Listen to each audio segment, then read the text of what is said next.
right, strap yourselves in because today we're diving deep into the music industry. We're looking at the legal battle between Kirk Burrowes and Sean Puff Daddy Combs, and wow, this one's a doozy.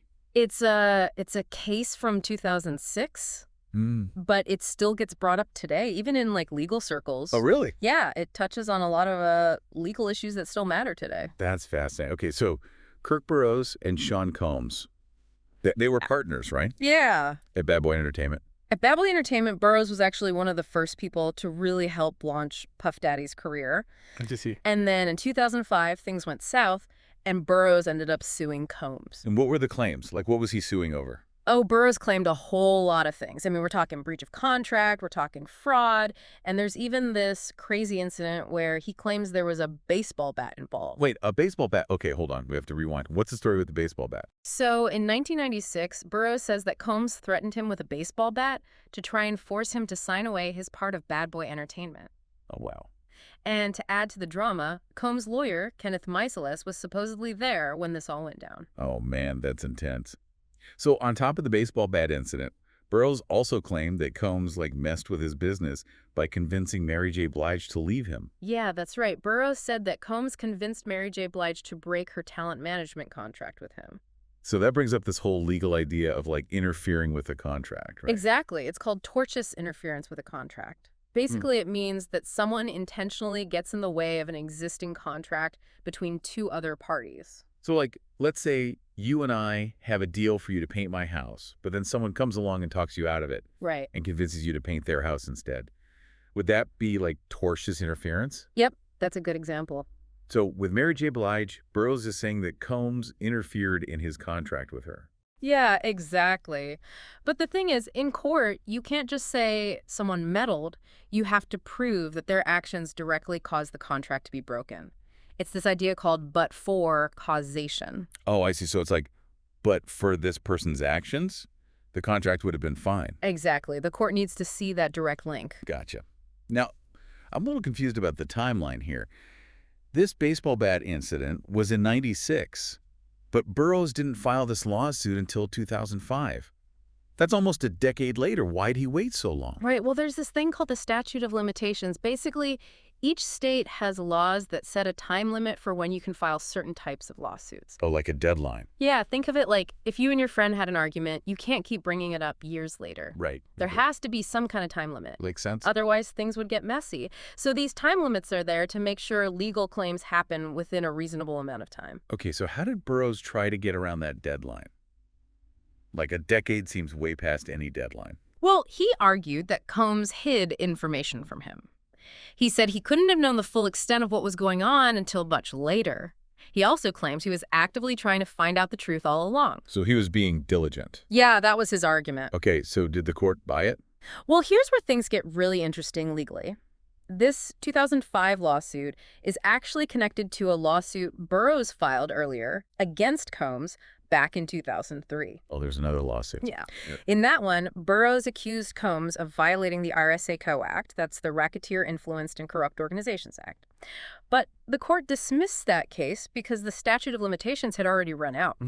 Now, because this 2005 lawsuit had a lot of the same facts and legal issues as the earlier ISC case, it triggered something called collateral estoppel. Collateral estoppel. Okay, that sounds like a mouthful. No, right? Basically, think of it like this.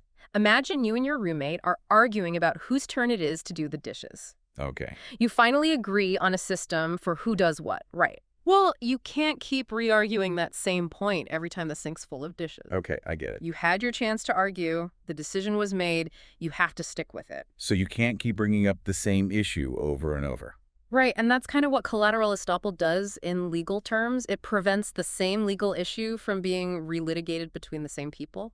Okay, so because the court had already made a decision on these issues in the RKO case, Burroughs couldn't just bring them up again in this new lawsuit. Exactly. So the outcome of that earlier case really messed things up for him in this 2005 lawsuit. Yeah, you could say that. The court had already shut down Burroughs' arguments about the statute of limitations in the RKO case. Okay, so then what happened to the rest of his claims in this 2005 lawsuit? Did they just throw them all out because of the deadlines?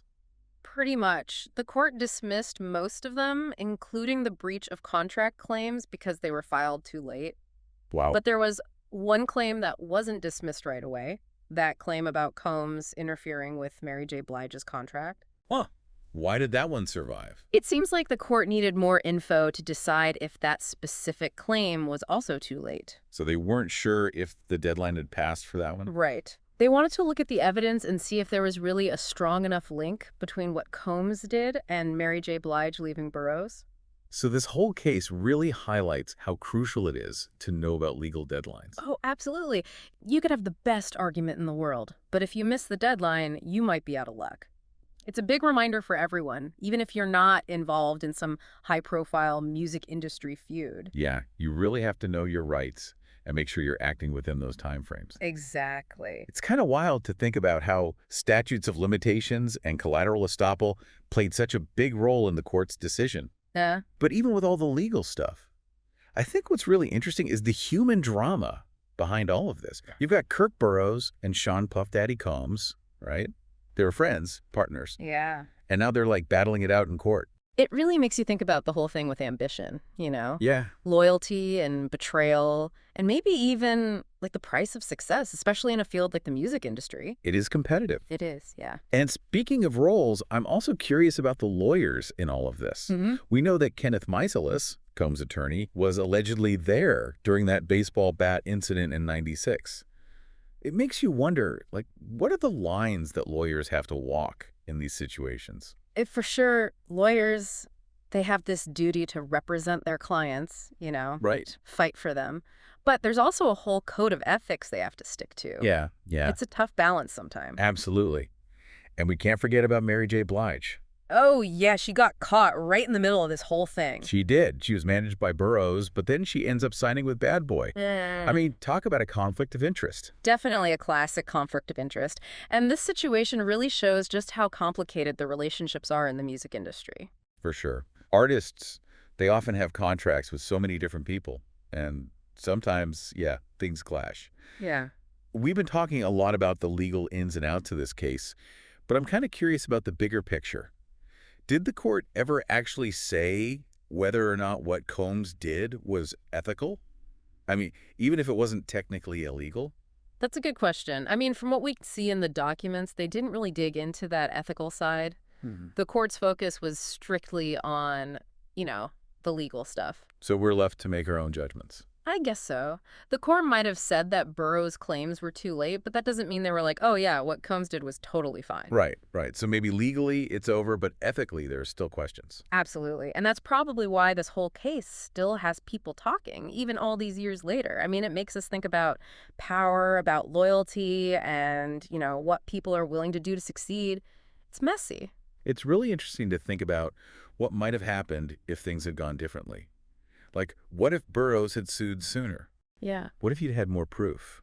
Could things have turned out differently? It's definitely possible. I mean, statutes of limitations are important, but they can be kind of tricky when you think about how sometimes people don't even realize they've been wronged until much later. It's true. And what about the judge? Like, what if a different judge had been in charge of the case? Could their own opinions have changed the outcome? It's hard to say for sure. Judges, they're supposed to be impartial, right? Yeah. But they're also people. You know, they have their own experiences, their own views. Yeah. So it's possible, but we can't know for sure. It's an interesting thought, though. It is. And this case also makes me think about how much public opinion matters. Sean Combs, Puff Daddy, he's a big name. Do you think that affected things? It's hard to say for sure, but I mean, public opinion can definitely have an influence, even if it's not something that's like officially acknowledged in court. Right. These big cases, they get so much attention from the media, it shapes how people see things. Yeah.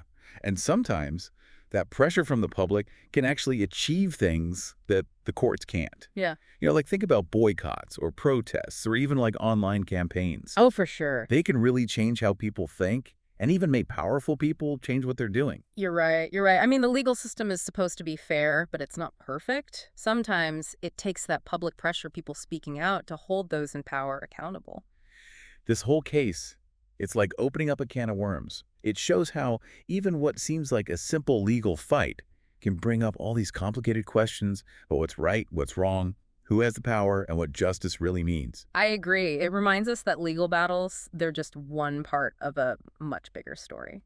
And we're back diving deeper into this whole saga with Kirk Burrowes and Sean Puff Daddy Combs. We've really gone through it all, haven't we? Yeah, we have. Contracts, legal deadlines, all that power stuff, and the crazy world of the music industry. It's fascinating. It is. So as we wrap things up, I want to hear your final thoughts. What does this whole case tell us about the connection between law, ethics, and personal responsibility?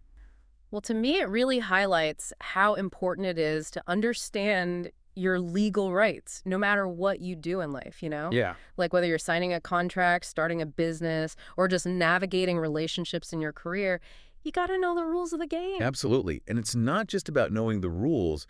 It's about having the guts to stand up for yourself if you think you've been wronged. Hmm. I mean, Kirk Burrowes went up against Sean Combs, a giant in the music industry. That's a big deal. Yeah, he did. And even though it didn't turn out the way he probably wanted, him taking that stand, it sends a message, doesn't it? It shows that even if it seems like you're fighting an uphill battle, you can still challenge the way things are and go after what you believe is right. Yeah, he didn't back down. Yeah. It's also important to remember that these legal battles, they can really take a toll, emotionally and financially. It makes you think about what Burroughs went through. It does. Taking legal action, it's a long, tough road, and there's no guarantee you'll win. You really have to weigh the costs and what you might gain before you jump into something like that. That's true. But sometimes the biggest victories, they don't happen in court, you know? They happen when people see you being brave and standing strong, even when things are unfair. That's a good point, a really good point. And maybe that's the real takeaway from this case, the part that sticks with us. It reminds us that even when the legal system might not deliver, people can still persevere, and fighting for what's right, well, that's always worth it. What an incredible conversation. Big thanks to all of you listening in for joining us on this deep dive. We hope you've learned something new and maybe even started looking at the world a little differently. Thanks for being here.